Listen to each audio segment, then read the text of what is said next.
Okay, so we shall start. We welcome you all for today's presentation on Roadmap for Sustainable Green Fleet. Myself Anandan from Asia Leads Partnership. So today this webinar is being organized by Asia Leads Partnership and supported by SDC, Swiss Agency for Development and Cooperation, and Let's Global Partnership. Before we move on to the main presentations, we would like to give a brief introduction about Asia Leads Partnership for the people who are new. Next slide, please.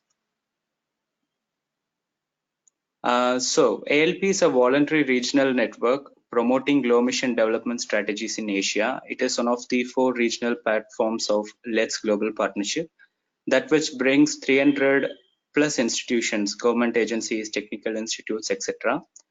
And it facilitates peer learning, technical cooperation, and information exchange. So ALP promotes low emission development strategies through coordination, collaboration, and partnerships. We identify and share tools between member countries, resource materials we share, success stories, and enable peer learning. We also foster capacity building through our services. We launched communities of practices on priority topics. We will see about that in the coming slides. So all these technical works are supported by technical working groups of Let's Global Partnership, such as governance, finance, sectoral working groups like Apollo Energy Transport and Transparency.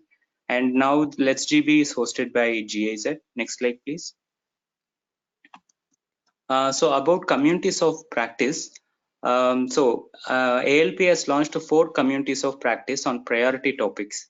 So these are all thematic communities of practice. It is an interactive platform.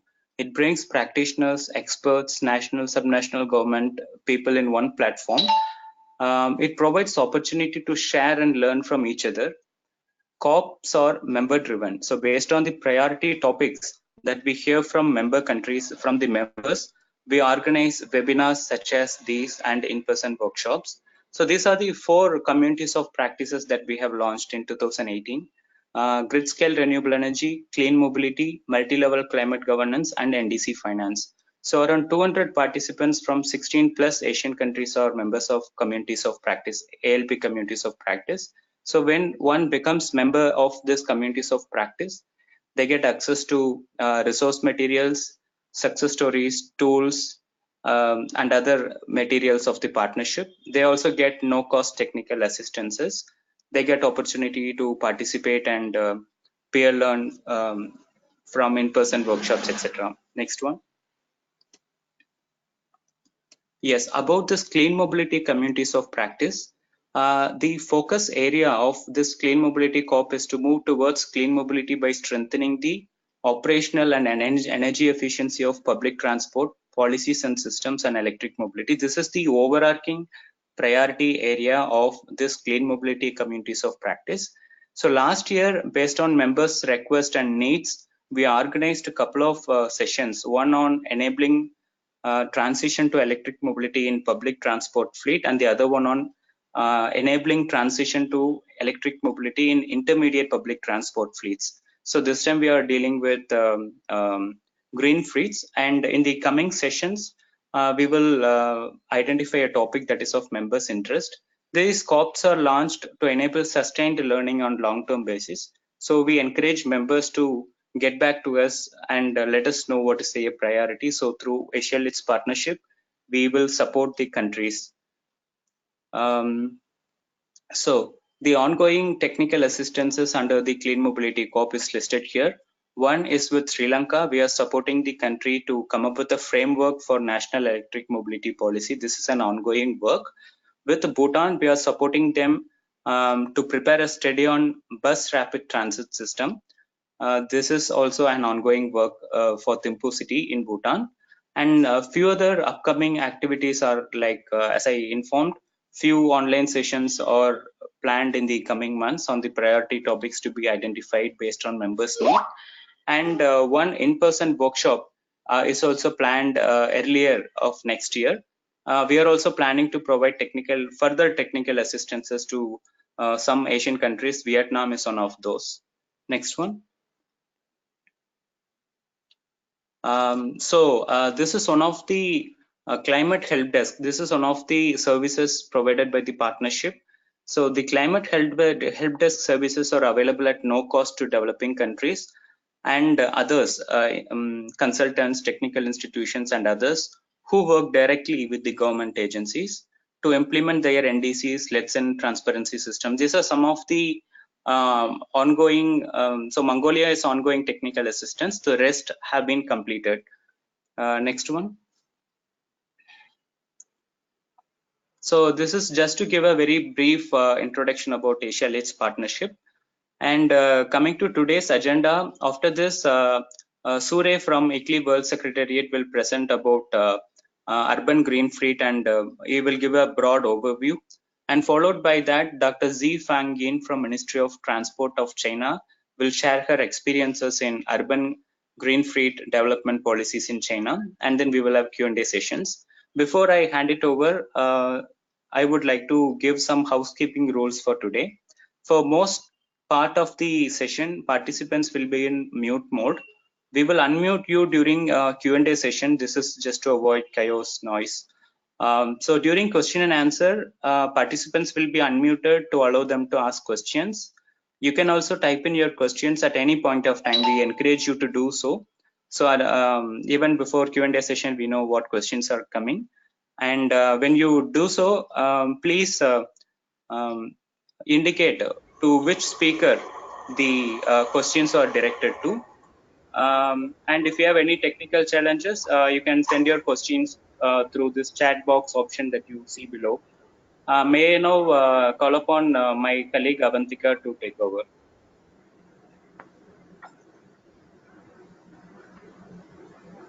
Thank you, Anandan.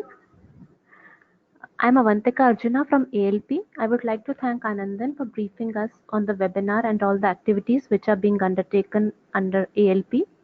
And as we move forward with today's session, we intend to learn more about what is freight, and we intend to learn more from our speakers who've been working in this field. As you all know, freight has not always been a priority, unlike the other sectors such as public transport, non-motorized transport, parking, etc., because more concern by the governments is usually on the passenger transport as compared to the goods transport. So this is one of the sectors which has been neglected, and hence the problems which are being faced in the freight sector and also which are caused due to freight sector are often overlooked, and very little has been done as of now in this sector. So the aim of today's webinar and today's session is to learn from those small initiatives what all initiatives can be replicated in other cities. With this, I would like to invite our first speaker, Mr. Sure, who is Program Manager in ICLEI World Secretariat, and since many years he has been supporting local and regional governments to provide safe and affordable, accessible and low emission mobility initiatives. He has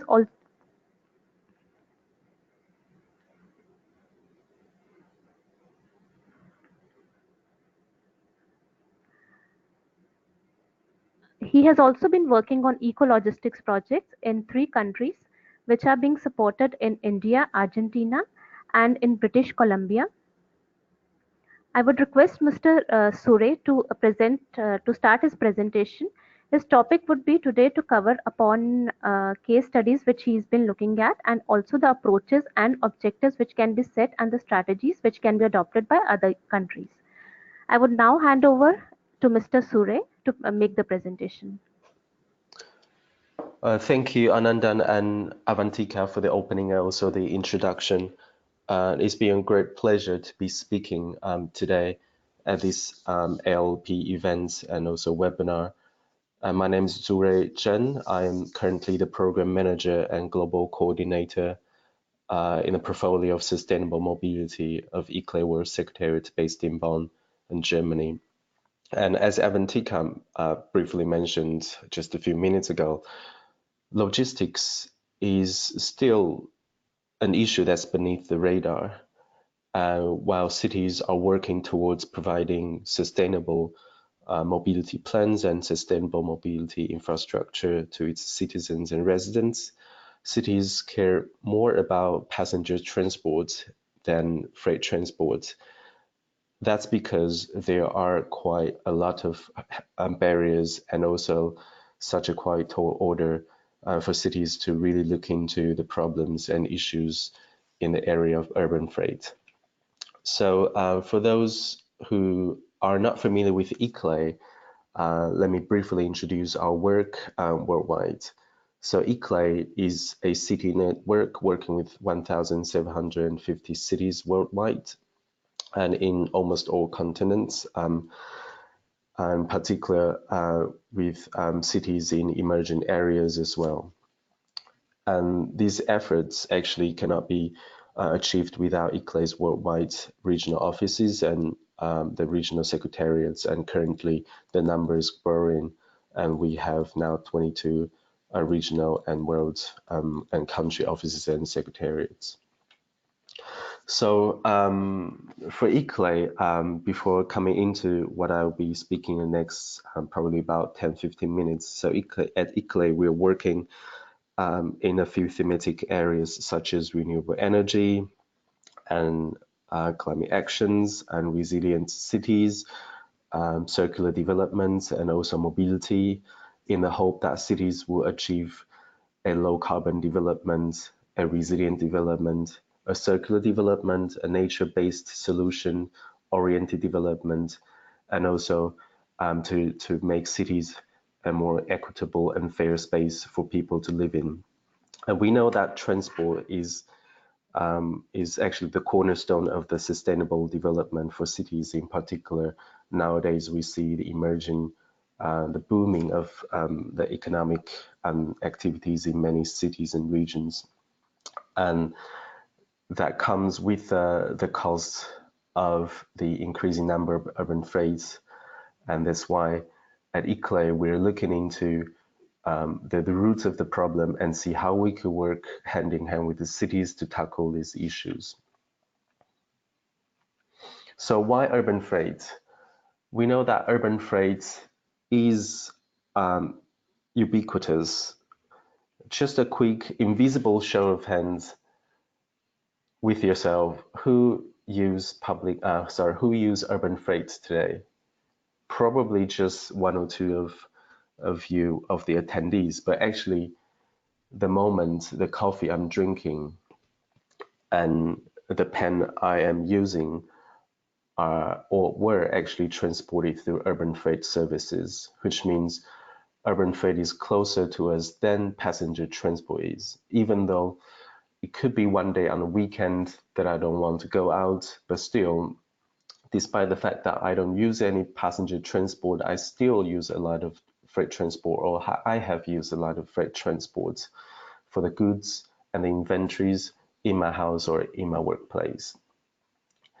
And urban freight actually accounts for 40% of the road space and the equal amount of urban transport related CO2 emissions, and also the 25% of the kilometers traveled by vehicles of all the kilometers traveled by vehicles, including passenger transport.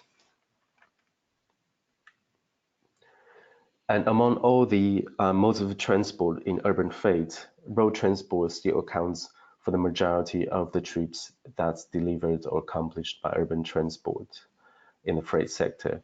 That creates the urban pollution, the noise, the GHG emission, and that's a hazard for our road safety, and that actually hamper our urban quality of life.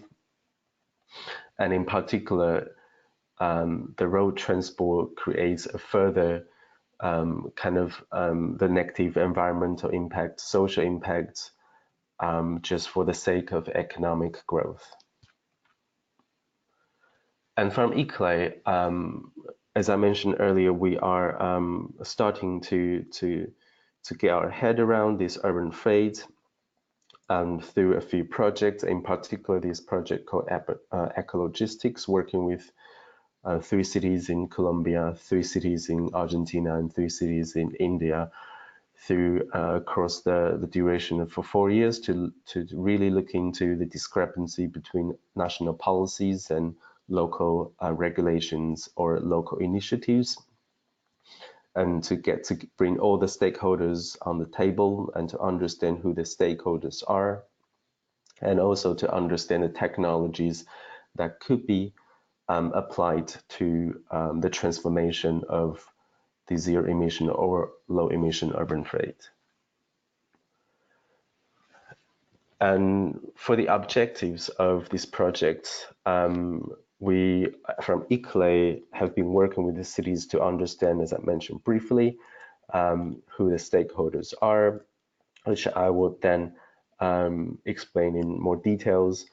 And also we work with a few think tanks and research centers, such as Dispacio, ZLC, the Zaragoza Logistics Center, and Smart Freight Center worldwide, to develop the monitoring tool for cities to be able to monitor their GHG emission and CO2 emission in the freight sector by themselves without much of the external help. So cities could create and understand the scenarios in the situation that cities would like to implement a few projects or policies. And data is always the conundrum when working with cities or even private sectors in urban freight in particular.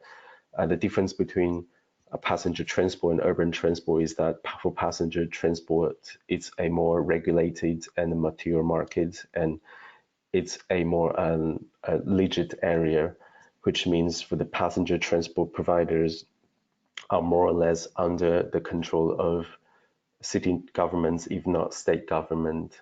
However, for freight transport, the size actually varies between probably tens of the thousands of a fleet or just 3.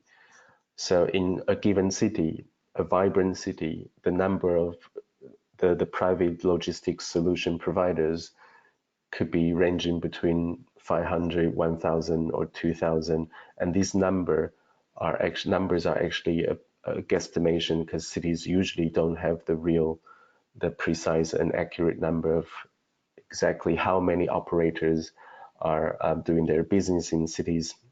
And in particular, we understand that freight transport has 4 directions, which means 4 different types of routes in, with, and around cities. One is the goods that are transported into the cities, and the second type of trip are the goods that are transported onto other cities. And the third type of the trip is that the goods that are transported within the cities, and the final type of the goods are the goods that are transported through the cities without stopping by any given city or the city we just presumed. So it's in particular or extremely hard for cities to understand who actually use the road space, who actually creates the environmental impacts on the urban quality of life. And this project is also supported and funded by the Federal Ministry for the Environment, Nature Conservation and Nuclear Safety of the German Federal Ministries. So in order to unfold the issues in the project cities, and first of all from ICLE, we work with cities and our think tank partners to set the baseline to understand the activities in urban freight, the current CO2 emission level. And from these baseline settings, we would then be able to use the multi-stakeholder meetings to understand the feasible change, the feasible project, and the low-hanging fruits in cities. And in the hope that these implementation projects and the regulation that's derived from this implementation project would serve as a basis for cities' low carbon action plan for urban freight, and then onto the national ecologistics policy recommendations for each country. So it is how actually works. For the next slides, I'll be briefly explain how it actually works. I have to mention again, and please bear in mind, this is still a work in progress, because it's, as I say, it's really a tall order for cities to really tackle and to implement a physical project. So we're happy to work with 9 cities along the way to understand the urban freight, and also for cities to really look into their transport issues through the multi-stakeholder working groups. And I used an example of the multi-stakeholder working groups we just conducted in Kochi in India a couple of months ago, which we have received really good feedbacks and really good brainstorming ideas. And through this self-monitoring tool, which has been developed, understand the scenarios and GHG emission, CO2 emission levels, in collaboration with potential transformation site visits, and to understand what would be the low-hanging fruits for cities to really transform the urban freight sector, in particular in city center that could coexist with the business. And finally, as I mentioned earlier on, it's still an area that's beneath the radar. From ICLEI, we have teamed up with different media outlets focusing on the sustainable development goals or the environmental impacts, and also local medias in local languages or in English, and to amplify our works in the sustainable urban freight. And also through events as well, not only in ICLEI's World Congress, but also at the prestigious International Transport Forum with our partners such as Transport Decarbonization Alliance and GIZ, and also TUMI initiatives. And finally, and eventually, what we would like to achieve at the end is to generate these knowledge products for cities or the public who have the interest of the sustainable urban freight, to really look into these outcomes, and also to try our self-monitoring tool, which will be available probably early next year. And we are always happy to have experts in cities to share their peer-to-peer experience and learning with us, and also with city government officials. We based on our experiences with working with cities in past few years, we realized that there might be some overarching goals and overall strategies for cities to tackle the urban freight issues in the context of environmental protection and CO2 emission. And as I said, this is still a work in progress. So we're also happy to have feedbacks and also comments from our attendees in this webinar. But so far, we have noticed that there's almost always a lack of land use and transport policy, integrated and coherent land use and transport policies in almost every countries regarding the urban freight. Just because when we talk about, even for passenger transport, the freight transport is actually a battle between land use policy and also transport policy.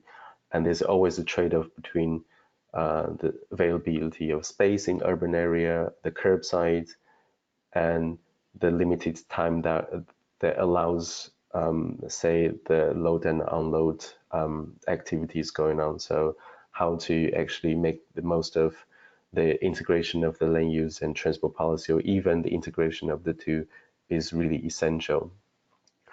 And followed by the more detailed regulations, interventions in terms of the infrastructures, could be a better design loading bays, or the transport the kind of engineering way, or even traffic management way to restrict sort of the freight activities in city centers in a particular time.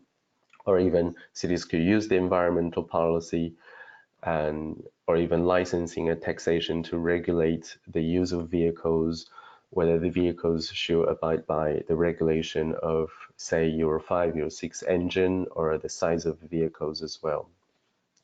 And collaboration between stakeholders is really essential. As I mentioned early on, for a given city, there could be over 1,000, 2,000, even 3,000 logistics providers, and there are also unions, associations, and shop fronts and retailers, and these business premises may use different strategies for their logistical services and for their supply chain connectivities, and without an integrated overview or holistic understanding of how the urban freight actually works or runs in the city, that's could be very difficult to hold stakeholders accountable.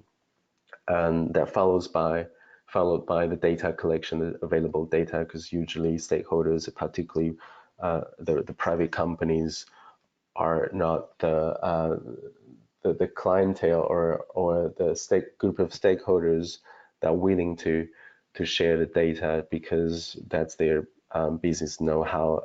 They particularly don't want their competitors to understand.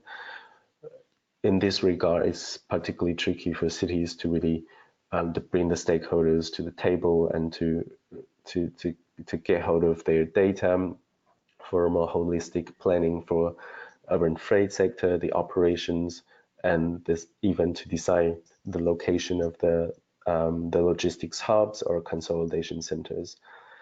And last but not least, as the technologies in transport have been progressing at an unprecedented scale, and some technologies could be apps or online application platforms could help cities and stakeholders to understand the use of, for example, the curbside, how to better manage the parking system, or even how to for different shops to share the same logistics company stakeholders instead of multiple empty runs in city centers, creating traffic problems and also CO2 emission problems.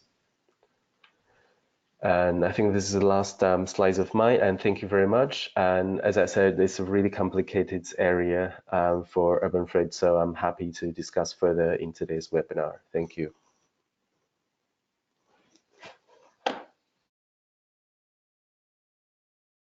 Thank you so much, Mr. Sure. It was a great presentation, and you've given us great food for thought to think that from where does the pen comes and from where does the coffee comes. That also involves a lot of logistic movement, and generally we never think about it. And also, it was great to learn about the importance of private and public stakeholders which are involved in logistics sector, and the importance of data, which is usually neglected at city level, but that is also very important while we are developing any kind of action plan for the city related to freight movement. We would look forward to the documentation which you said would be ready by early next year. I think that would be very useful for the cities to know more about it. Before we move to the next presentation, I would like to remind all the attendees to please type in your questions if you have any for our experts to answer. Now we will move with the next presentation. I would like to invite Dr. Yin Zifang. She's a researcher in China Urban Sustainable Transportation Research Center, and she has received her doctor degree in ecology from Institute of Geographical Sciences and Natural Resource Research. Her main research field focuses on urban sustainable transport and energy saving and emission reduction in transportation. Dr. Yin has also worked on a few of international and national projects which promote urban green travel, monitoring and evaluation system for urban transport GHG emissions, and pilot city evaluation. In today's webinar, she would like to present on public policy framework and green freight pilot projects. Dr. Yin, I would request you to kindly proceed with your presentation.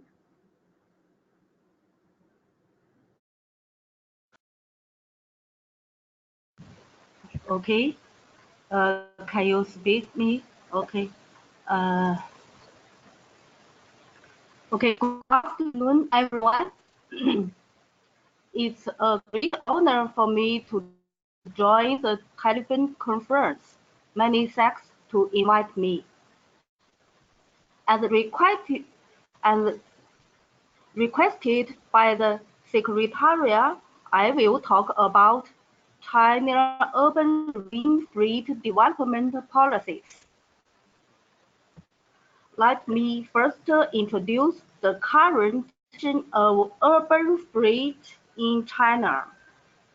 Recent years, with the development of urbanization and economic many cities have an increasing demand for logistics and distribution, especially with the development of e-commerce.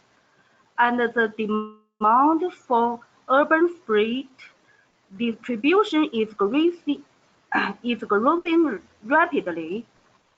The annual growth rate was maintained at 30 to 50% for urban freight. In 2018, the number of takeaway orders exceeded 30 million every day. The number of express packages exceeded 50 billion in 2018, and it is expected to exceed 70 billion by 2020. According to the survey, in big cities, especially metropolis such as Beijing, Shanghai, the vehicle emission of urban logistics accounts for about uh,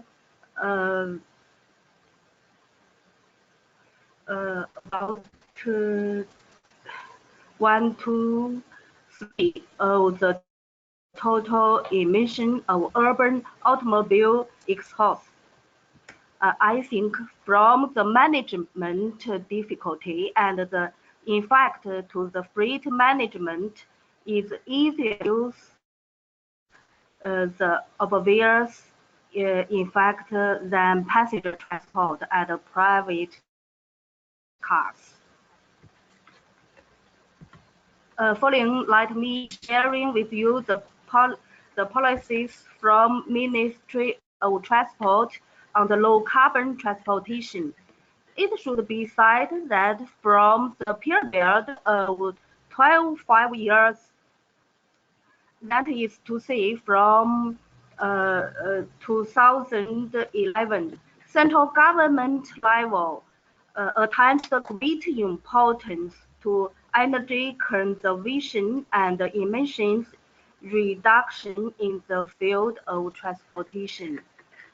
In 2011,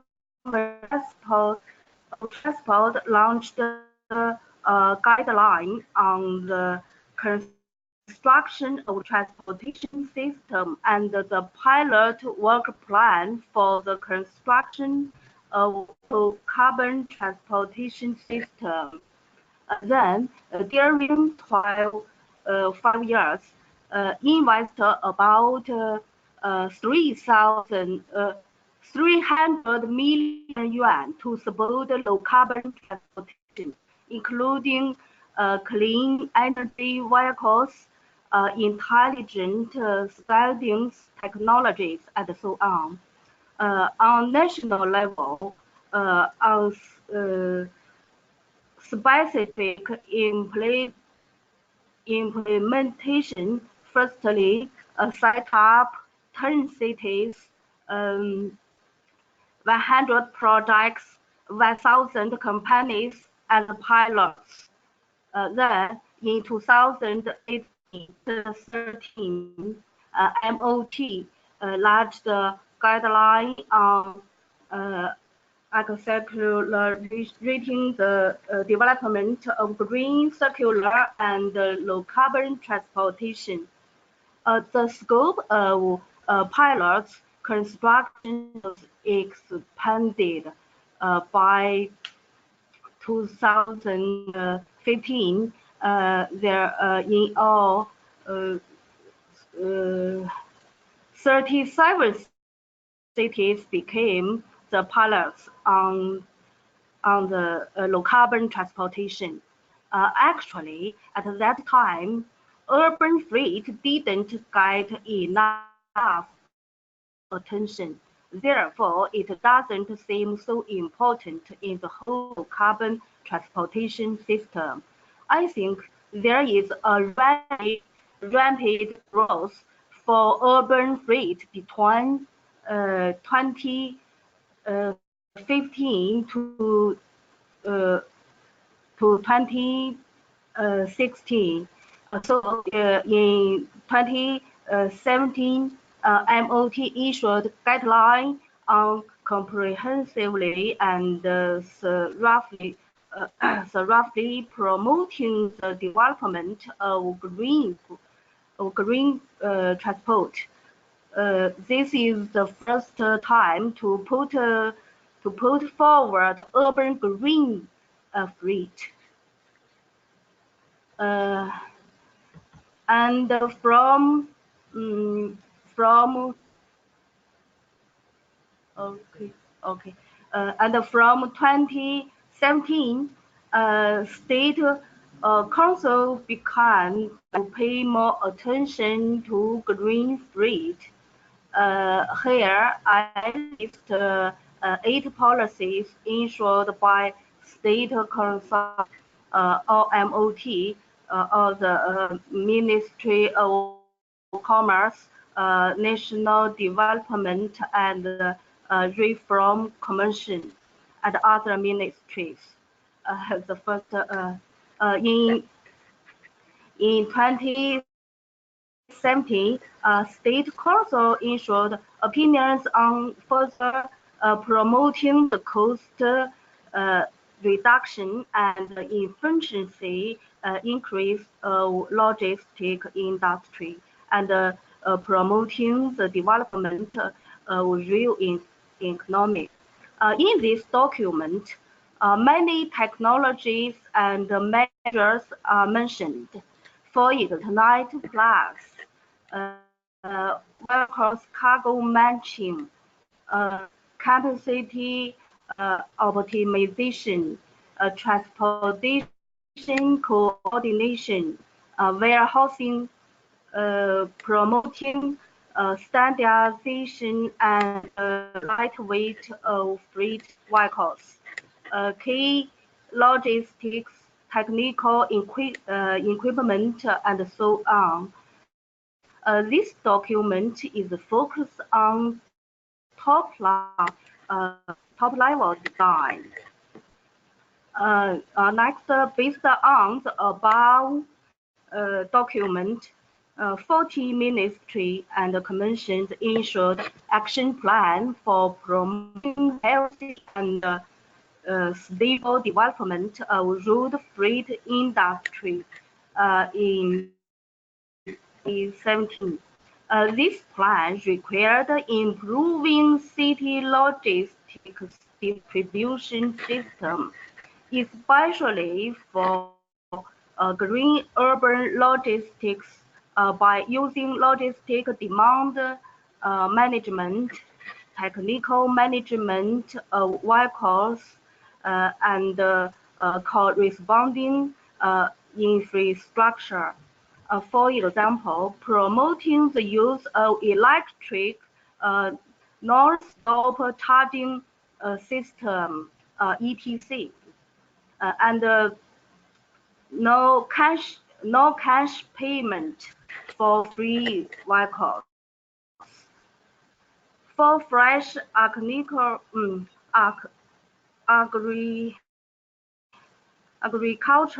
products, a green passage policy is vehicle toll is exempt. For vehicles, the e-vehicle are promoted. Also, in this document, it promoted the management policy of vehicle-free carrier.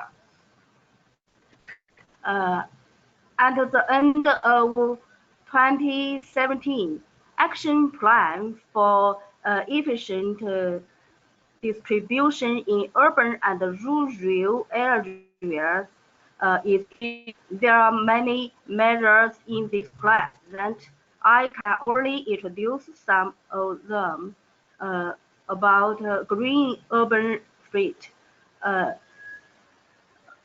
first is optimize the distribution network in urban and rural areas, combining a supermarket, convenience store, and post office with urban distribution.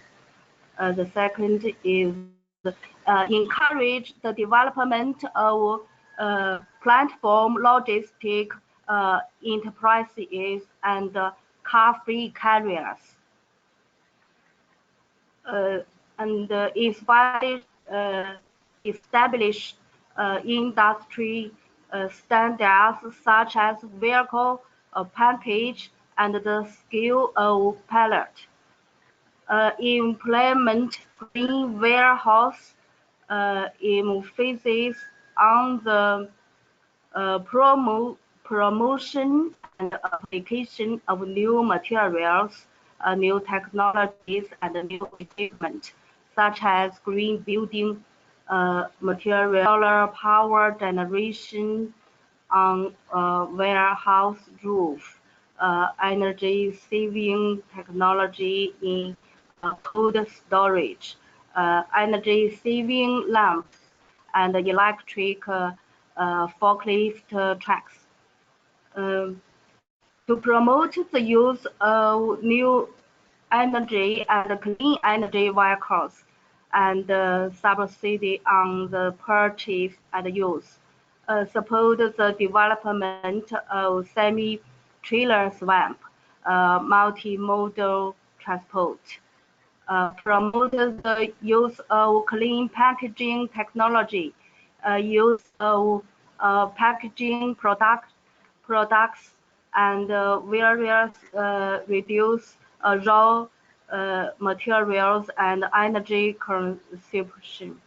Promote recycling and reuse.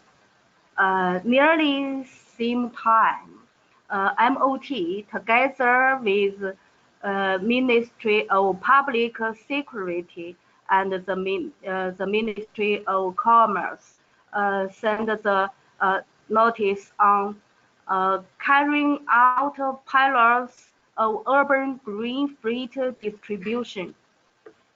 Last year, two important documents were issued by State Council. One is a 3-year action plan to protect the blue sky. This is the environmental measures. The other is a 3-year action plan to adjust transportation structure. In the latter document, 100 pilots for urban green freight were put forward. The construction content mainly includes to establish urban distribution network, innovative distribution mode to improve urban distribution of vehicles to strengthen organization. The urban distribution network supported by comprehensive logistics centers, public distribution centers, and terminal distribution outlets.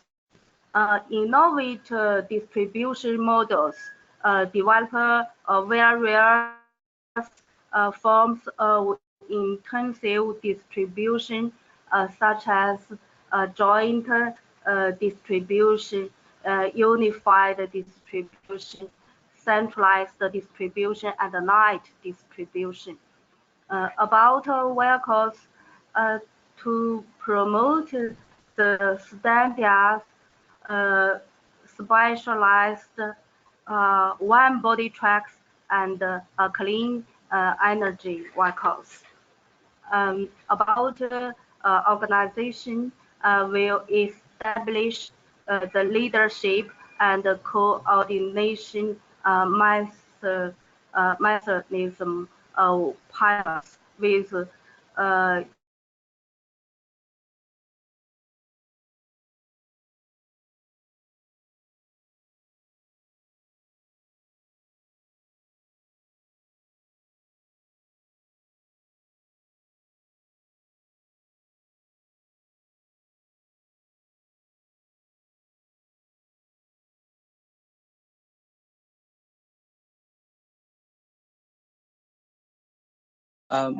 Dr. Z, I think we lost you. Hello, Dr. Z.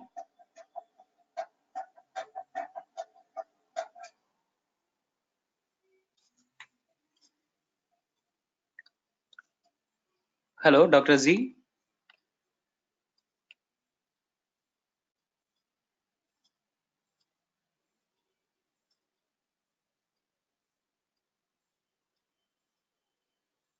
Hello.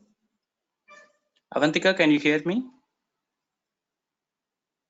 Yeah, Anand, I can hear you.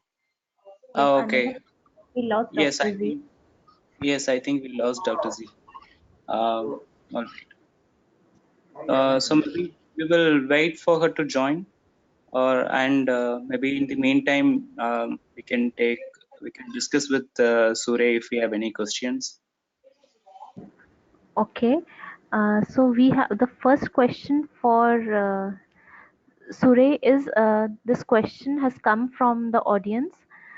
They just want to know like any difficulties regarding the limited authorities of local governments. Like local governments at city level, they do not have much powers. So that is they have the limited authorities, and what they want to know is that what regulations can be made, what regulations can be framed, saying that freight regulation and policies may be almost completely controlled by state governments in general, and how can ecologistics project or uh, let us know about some good innovative mechanism to tackle this issue. The issue which they want to are highlighting here is that low limited authorities with the local governments to tackle ecologistic problem, because majorly the things are with the state government. So the question is that how can these issues be tackled? This question is for Sure. Hi, yes, that's a very good and interesting question. And when I was like reading Dr. In's slides, I realized that in China, that's kind of a similar issue as what we have been from Eclipse we have encountered in our project countries or cities. That's that even at the national government level, there's a lack of cooperation between different departments, because one of the regulations or policies Dr. In presented was actually derived from the synergy of 14 different ministries, and some of them are Ministry of Transport, Public Security, Commerce, and in some country that also involves national defense, because if we think about the port, the airport, and in some countries that's the portfolio of Ministry of Defense, for example.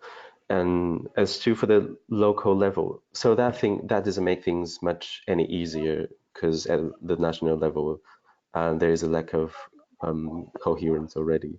And for local level, I think even though cities don't really have that much of the autonomy, but cities could use the local regulations or local ordinance to do as much as they can in terms of say cities in remembering Buenos Aires in Argentina and some other Argentinian cities, they use the environmental protection and ordinance and regulations to encourage or even force the vans, the trucks, to upgrade from say Euro 3, Euro 5 engine to Euro 3, Euro 4 engine, probably to Euro 5 or 6, and that's one way.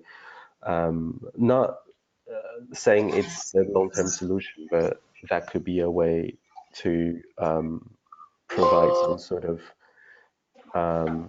solution as the pathway to the overall planning for urban freight. And also, and in some cities, there are parking regulations that's in the realm of the domain of Transportation Bureau usually, to restrict the parking, access to parking, access to loading, unloading bay, access to the city center, and the access to the peripheral area through traffic management, and that could be one of the approaches.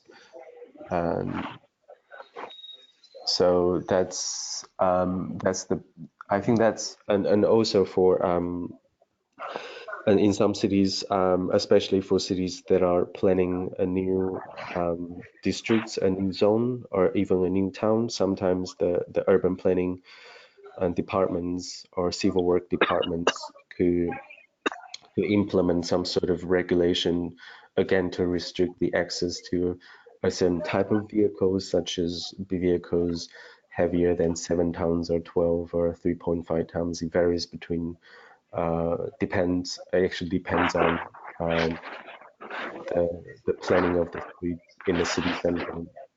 And that could be the opportunity for cities to install the charging poles for if they are looking forward to having electric vans or electric, say, cargo bikes, and that provides the city an opportunity to upgrade their infrastructure for a more kind of a greener transport for freight. Okay. Um, so there is one more question from Leki Choda from Bhutan. So his question is, what are some of the best practice or methods in promoting green fleet in the light of limited lands for designated road? This is for Sure. Sorry, Ananda, could you say again? Sorry. Yes, what are some of the best practices or methods to promote green fleet when there is this limitation of land and Yeah, so that means when land limitation of land is for a designated. scarcity. Yeah. So Yes. yeah, thank you. A very good question too. It actually happens to cities in Europe, in particular, more like kind of a older, ancient kind of cities or even crowded cities.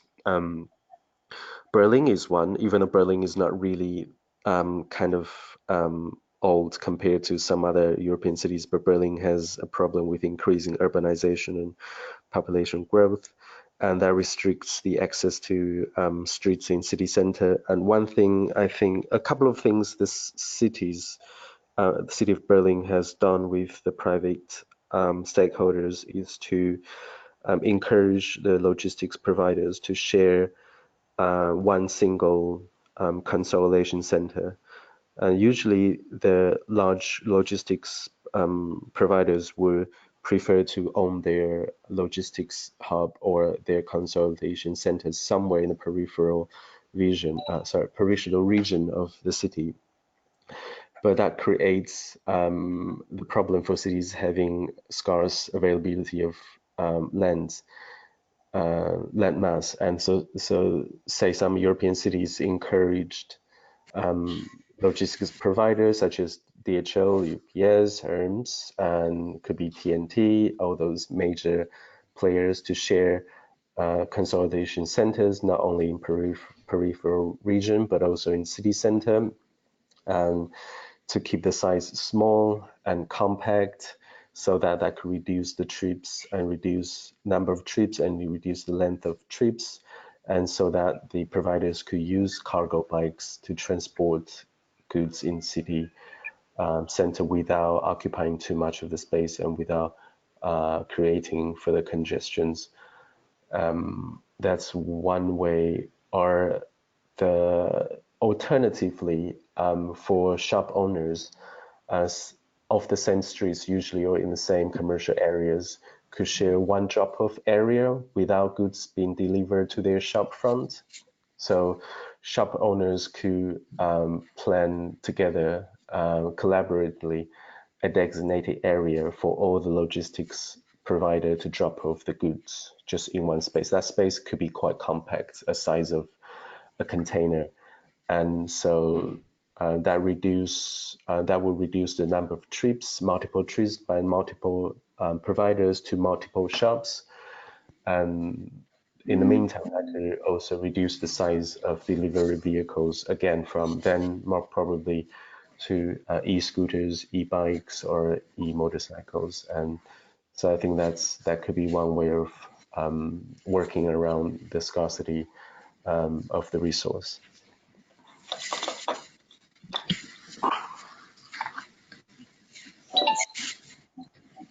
Thank you, Sure. Mr. Leki Choda is interested to ask some questions directly to you. Mr. Leki Choda, you can please go on, proceed with your question. Thank you very much. Thank you very much for the opportunity, ICLI and ELP. I'm very much happy that this particular topic on green fleet is being finally taken up by ICLI and ELP. So thank you very much once again.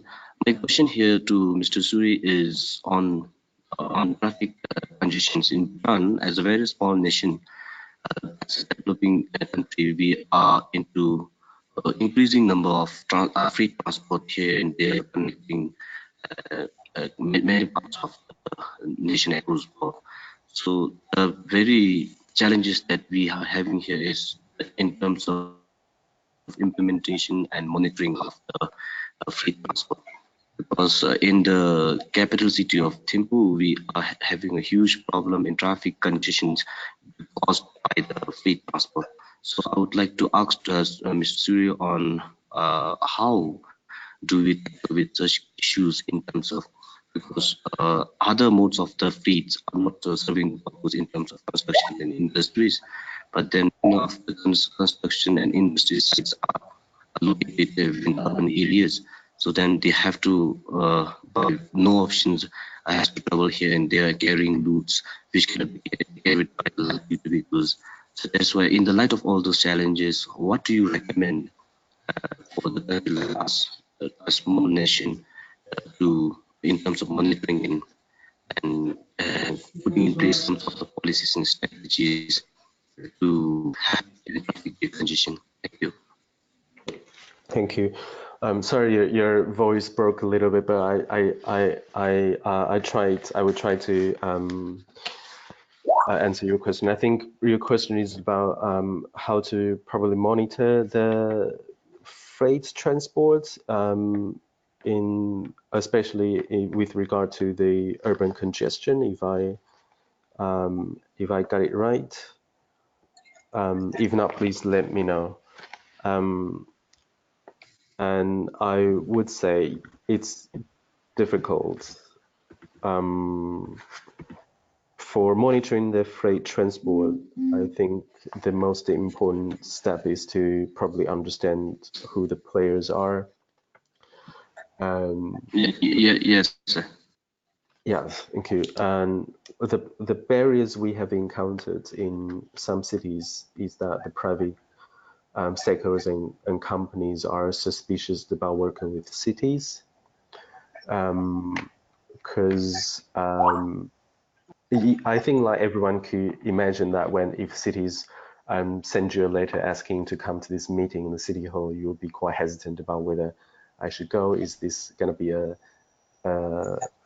some sort of like policies, or will I get into trouble or anything? So I think that conversation is quite key as to how cities could use a more approachable way. Not saying the practice of the city government has anything wrong with this. It's more about understanding the stakeholders,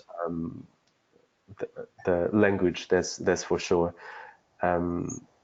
Because one thing that happened to one of the cities in ICLE's network is that so this particular city has issues almost every year during September when school term starts, and the city area will get really congested in September onto October, and then things will ease out. But the city decided, I think 2 years ago, or probably about 2 years ago, last year, decided to use a blanket to sort of restrict the access to city centers of the vans, the business vehicles, which actually relieved the congestion in city center. However, that created some sort of protest from the shop owners, just because the sort of the blanket policy, yes, that improved the traffic situation, but actually hampered or undermined the business locally. so I would say, yeah, it's difficult. And for monitoring, if we have to retreat to the more like sort of the fundamental methods of traffic management that requires a little bit of it is quite labor intensive as to carry out the survey with the logistics providers to understand their origin and destinations, and to understand their every kind of daily routes. And sometimes these companies don't even know very well. They don't understand their pattern. Say for companies that have only, say, 3 vans, and they don't really do that much about the recording and their patterns recognition. But for the cities, that would be difficult to really pinpoint any strategy or policy without understanding the activities in the area. So yes, that's why I would say the monitoring could be quite labor intensive, or if the city managed to have a really well-oiled multi-stakeholder working group, that's always the key. And so the shop owners and the logistics providers will come to these stakeholders to a meeting to provide data, and that sort of could be an easier way, but the incentive could be key to how to get those companies hooked in terms of, and for some cities, for example, in our project, is that the companies actually want to upgrade their management, upgrade their fleet, whereas, however, they don't quite understand the policies from the local level, from the national level, are there to incentivize the upgrade, the transformation of the management, but somehow there's a bit of a miscommunication, or the promotion didn't really do very well, whereas the private companies are really keen, because if they can, so here's the hook as to, or incentive as to the company, if they could align their management, align their operation with the policies, and they could not only make their operation more efficient, but also make them, I would say, more favored, in the sense of they don't get themselves into trouble. They could get the subsidies from the government fairly easily, favored by the government. I think that's actually what the private companies would really buy in. I hope that answers your question. Thank you, Sure. I think the next question is also for you, Sure. It's a very interesting question. The question is that, do you think it is possible to tap into the public transport network like a local train system to promote the sharing economy for products by enabling a smooth movement of products within a city? Meaning, by how do we use public transport network in also using it as distributing or carrying the products from one city to another, maybe through rail transport or something like that. Yeah, So what that's are a your very views on this? Yeah. Yeah, I think that's a very interesting question indeed. We have heard a lot about the revitalization of railway system, and also even inland waterway to transport goods. Inland waterway aside, for railway, that's a potential, because that's how people transport their goods probably 200, or not even 200, 100 years ago. And so cities are now finally exposed to these old methods with new opportunities, and which is very promising. But for rail transport, I think it is possible as to, I can't remember which city, but there's a city in Asia was piloting using the metro system to transport goods. So metro system is one of the options, but that could be tricky as to during peak hours, and the dwell time on a platform is always key for the operation of, say, metro company. The longer the train stops or calls at the station, and the less the capacity or the number of passengers the metro system could carry. That's why if the metro company is really to transport goods throughout their network, transporting them in the off-peak hours would will be more ideal than during peak hours. And that could also, but somehow that will also increase the cost as to they need people to man the station and to load and unload the goods. But that's one of the options, could be during the off-peak hours. And for railway, railway is very interesting one as to if we talk about, say, urban railway for bigger cities, because for medium, small size cities, they don't really have multiple stops in the urban area, but for big cities it's possible. Somehow that's also related to the capacity of the network in terms of saying the operation of road freight is different from the rail freight. As to the rail freight, it doesn't really have a rigid route, and the infrastructure is more flexible. Say the van could use the pavement for illegal parking for 5 minutes. That happens very often. But for railway, it's a really rigid pattern, and no trains could run parallel on the same track.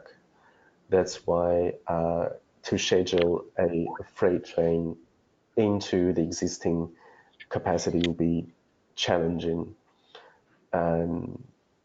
And also, again, that comes back to the dwell time. If, for the sake of unloading and unloading a car of freight, that will slows down or delay the train for the next 5 or 10 minutes.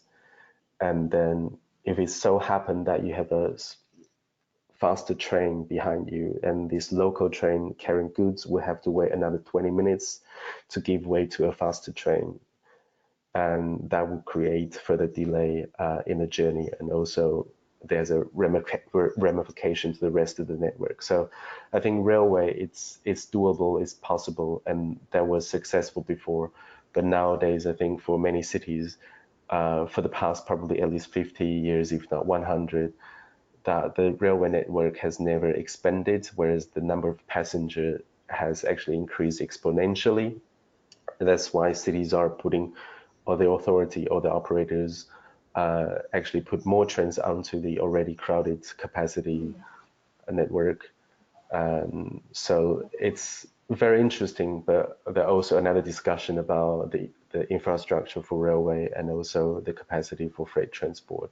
But so far we know that some cities use nighttime hours for freight transport through the railway network. That proved to be viable. That's one of the solutions, but of course there's negative environmental impact, just because if you live near these railway tracks, you could hardly get a good night of sleep if there are trains, especially for freight trains, which is usually heavier than passenger trains and faster than passenger trains running along the railway tracks in the middle of the night. But that's a really interesting discussion that could further look into. Yeah, very useful, Sure. Before we move on to the next question, I would like to remind to the audience, if they are interested to ask any question, they can raise their hand and we'll unmute you. So you can ask your question directly. Okay. Sure, now another question related to the previous ones only. The question is how we can integrate various levels of governments in the countries, especially when we talk about air, rail, or road freight. If there are any policy regulations are a solution to this problem, then how and where do we start with? Okay, so Avantika, could you describe the question again? Sorry, yeah, my Yeah, microphone was dropped. Yeah. yeah. The question is that how we can integrate various levels of governments in different countries when we especially talk about air, rail, or road freight. If policies and regulations are one such solution to it, then how and where do we start with? That's a really good question. Again, it's not easy for sure,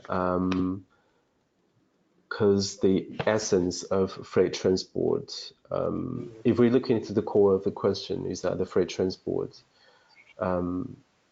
is actually not about just transport, sometimes not about transport. As also mentioned, we saw in Dr. In's slides as well. So freight, when we talked about freight, it's actually correlated more closely to the economic growth, economic development than probably the correlation between passenger transport and economic growth. There is, of course, in the latter situation, but in the former situation, we could see from Dr. In's slides that because of the growth in e-commerce and takeaway orders, there are exponential growths in the urban deliveries, and so I think that there should be, in the ideal scenario, there should be someone's taking the lead, and in some countries, that's actually the domain of Ministry of Economic Development or Ministry of Economic Cooperations, because they usually have a more accurate prediction of the economic growth, and given that there's a strong association between economic growth and delivery, on the premises that the delivery methods will remain more or less the same in the few years to come, just because if we have to consider the technology innovations, and people will be thinking about there will be drone, and there will be some of the technologies that could relieve the congestion, but that's relieve the pressure on urban delivery, but that's another interesting discussion. So that aside, then to from there, the understanding of the economic growth to unfold the components in theirs. And because the growth of urban freight economic, followed by the growth of urban delivery or freight transport or intercity logistics, we need the better connectivity, which means the infrastructure, the software, in terms of to track the number of goods in cities, around cities, and their GHG emission and their routes, and also to then further on to understanding the environmental impact that falls into the portfolio of Ministry of Environmental Protection or Sustainability Development. And so I think by understanding the bits and bobs of the story, and that would be easier to have a holistic understanding of what actually entails in the urban freight. And yeah, I think that's how I think what we have learned. Of course, we're still learning different ways of communications and the intergovernmental or even multi-governance collaboration, but at least what we observed. And if we get to know the route, but of course the situation varies between countries indeed, because some countries might focus, or cities might focus more on import and export activities, whereas those cities might sometimes neglect the last mile logistics, because if you have the inland vibrant import and export activities, and chances are you have a higher proportion of container vehicles, heavy duty vehicles coming through or in around the cities, that usually creates the battlefields, literally the battlefields between not just the private logistics providers, but also the legality between local governments and national governments, as to usually these activities, import-export activities, are controlled or managed by national governments, could be the Port Authority, Ministry of Transport, whereas again, it's the cities who are on the receiving end of this noise, road damages, safety issues, whereas cities are not eligible to charge the road of transport for these heavy goods vehicles, because it's not really in his portfolio. But somehow for cities that could be, it varies between cities. For cities, they see this opportunity as a physical income. If they could set up the toll gates, and they could charge this heavy goods vehicles, that could be one way to strike the balance between this battle between national and local governments. But somehow they still need to go into the details of the regulation and ordinance and policies to know whose liability that might fall onto. Yeah. Thank you very much, Surya. This is indeed very useful. I think with this now we come to end of the session. And in case the audience have more questions, you can definitely email them to us. And if you have questions for Dr. Z also, you can email them to us and we will revert back with answers.